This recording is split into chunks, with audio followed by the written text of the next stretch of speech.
Shy, it's me, Juna Shy Bisaya. So ngayon po, ang ituturo ko po sa inyo is kung paano i-play ang At My Worst. So ito po yung mga chords niya. Dali lang po ang chords, 4 lang, 4 chords lang.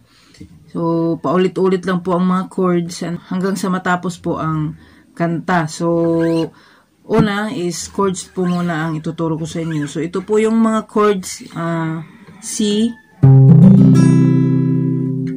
E minor, D minor, tsaka G. So, yan lang po ang mga chords. Paulit-ulit lang po yan. So, next is, ang ituturo ko sa inyo is kung paano siya i-strum. Yung strumming. So, madali lang po. So, ganito lang. Ito po ang strumming. Down, up, slap, down, down, up, slap.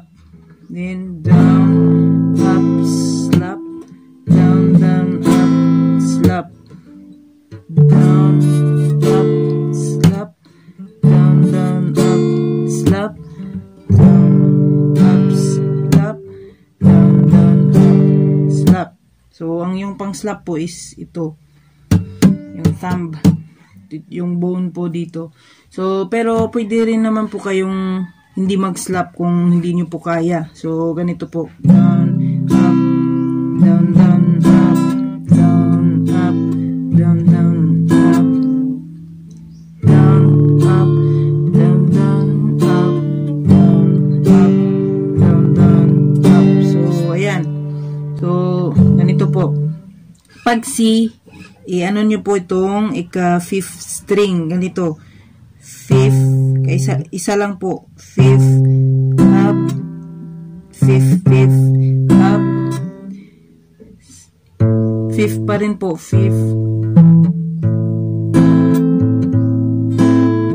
Pag sa D minor, ito po, ka 4th string.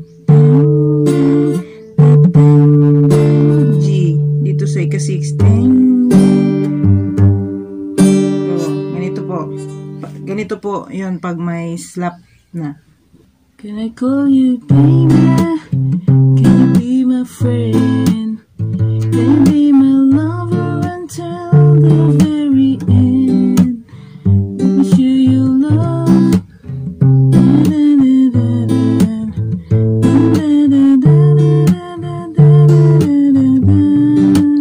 So, yung pre-chorus, iba rin po yan. So, before ko po ituturo yan, ituturo ko po muna yung intro solo, yung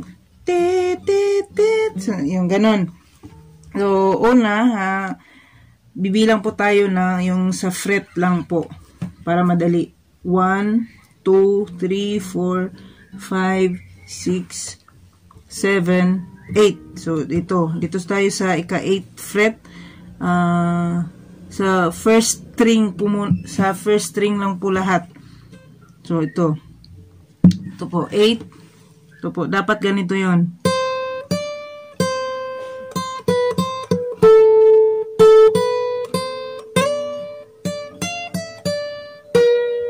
So, yan.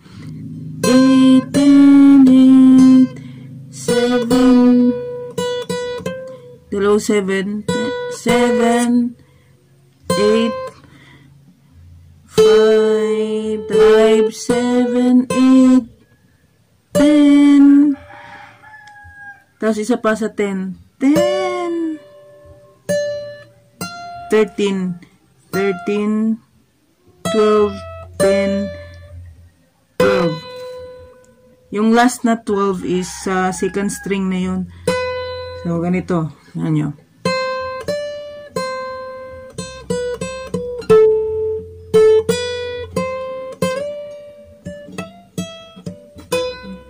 So, ayan.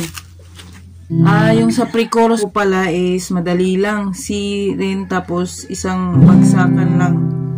Ganito po. Oh, don't you worry, I'll be there. Na na na na na. I need somebody.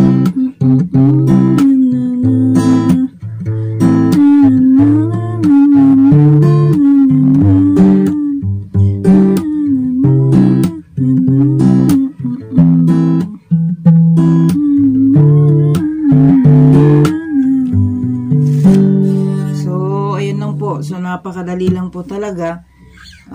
Kung meron pa po kayong mga katanungan, comment down below lang. Tsaka kung meron po kayong gustong i-play na hindi nyo po alam ang chords, pwede rin po ninyo i-comment lang po. Yun po ang next na ituturo ko po sa inyo. So, yun lang. God bless. Bye-bye.